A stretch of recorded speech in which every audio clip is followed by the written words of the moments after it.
Hi, welcome. This is my first time doing this, so please be patient. Welcome to Quotes Corner, and this is a place where you're going to find quotations that you might be able to use at work, or if you're writing, or if you just want to make conversation sound like you're smart. Uh, so the quotations that I have, if you will, I don't want to use that word curated, but I just did. Uh, I've collected them over the course of decades from reading material, really. So that kind of helps to verify their source, if you will, that I didn't just get them third hand.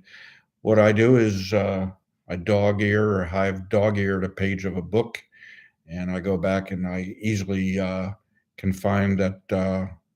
I have a quotation there.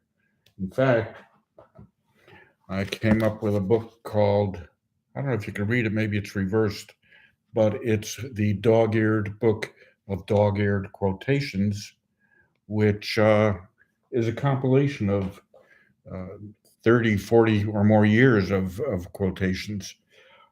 Also, I want to say that, and then we'll get right to my sharing of quotations. Uh, Most quotations that you see on websites, I won't say most, many quotations that you see on websites, uh, they're often inaccurate or the attribution is inaccurate. There's a tremendous book, again, I don't know if this is reversed, but there's a book called The Quote Verifier by Ralph Keyes, Keyes. He might pronounce his name a little bit differently, but it's a fantastic book where this gentleman does research behind famous quotes, and we often find out that it's been changed over the years. Example comes to mind: Leo DeRocher, baseball manager, was he's always been quoted as saying "nice guys finish last," but upon closer research, he didn't exactly say that. It got into a newspaper with a headline, and it changed, and it's remembered differently throughout history, if you will, which is fine. Which is fine. This is what happens. So I'm going to jump in and first give you some samples from my book, The Dog Eared Book of Dog Eared Quotations by Paul Kosak, available, of course, at Amazon. And actually, arranging my quotations in this book uh, was a bit of a challenge and pretty subjective as to how I arranged them. And I'm going to start right in with the first section, and these are quotations from the past. First one: long story short, and that's anonymous.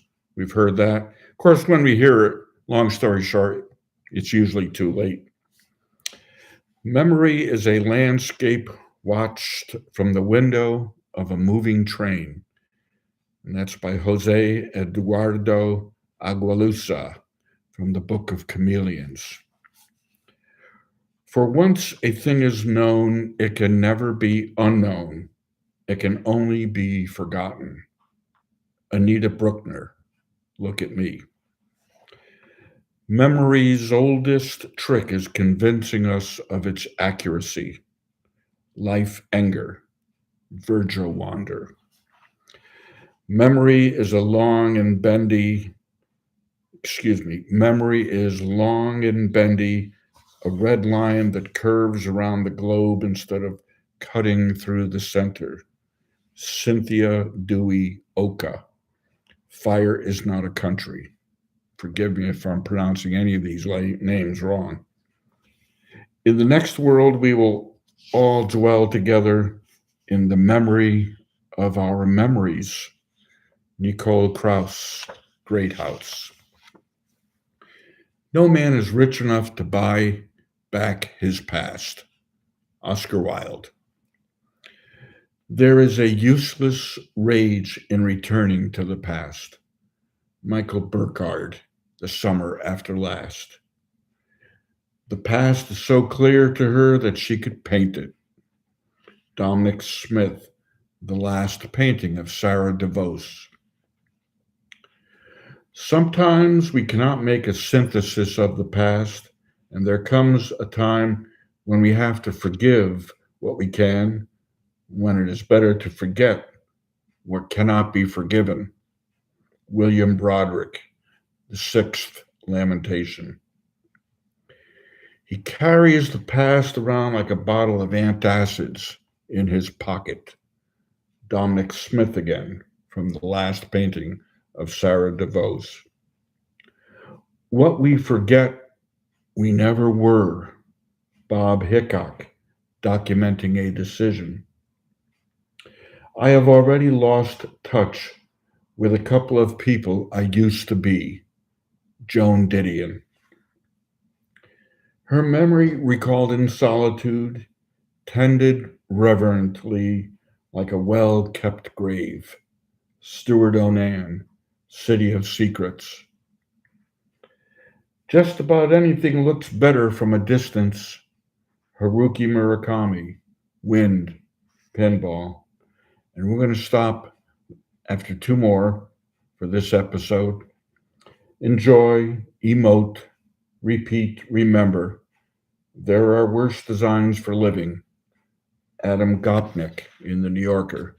And finally, for today's episode, the past beats inside me like a second heart. John Banville, The Sea. So we hope to see you next time. And if you have your captions on, my hope is that they will show up and make it easier for you to record them if you want to share these quotations with others. And that's all for now. Take care.